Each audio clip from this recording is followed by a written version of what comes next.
တွင်ကာလဥပုပ်ပွဲသီလပွဲအနေနဲ့ကျင်းပပြုလုပ်တဲ့ယနေ့ချိန်ခါသမယမှာဒါနရဲ့သီလရဲ့ဘာဝနာရဲ့ဝိပဿနာရဲ့တရားတွေကိုကျင့်ကြံကြိုးစားပွားများအားထုတ်လျက်ရှိကြကုန်သောအားလုံးသောယဝေယနီဒေသတိတိမှမိမိတို့၏အိန္ဒိယတိတိကနေပြီးတော့ကြွားရောက်လာကြတဲ့ဥပုပ်ဒေတာယကဒါယကမှာပေါင်းတော်ကောင်းတို့နဲ့တကွသမဗရပါဠိတော်အာယဝိပဿနာတတိပဋ္ဌာန်စရှိသောပါဠိတော်တို့ကိုအခြေခံပြီးအမိပေးထားတဲ့တရားက၃ပါးညီညာအောင်ကြောင်းတာဆိုတဲ့အလုံးပေးတရားကိုဟောကြားပြီးတကားလားရှင်းမြောက်ပေးပါမယ်၃ပါးညီညာအောင်ကြောင်းတာ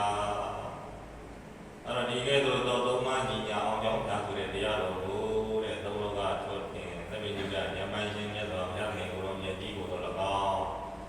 ဘုရားရှင်ကိုယ်တော်မြတ်ကြီးဟောပေါ်ညွန်မြတ်ဆုံးမပေးသနာတော်မူခဲ့တဲ့7ပါးသောတရားတော်မြတ်၏ဘုံတော်ပေါင်းကို၎င်းသုပရိပန္နာသဗျာတိကုံမိုးဝနှင့်ပြည့်စုံတော်မူတဲ့သံဃာတော်ရှင်သူမြတ်ရဲ့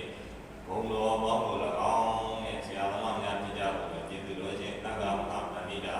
ဘုန်းဆရာတော်ကြီးတို့ဗညာရဲ့သာဆရာတော်ကြီးတို့ဒီဘုရားကစပြီးတော့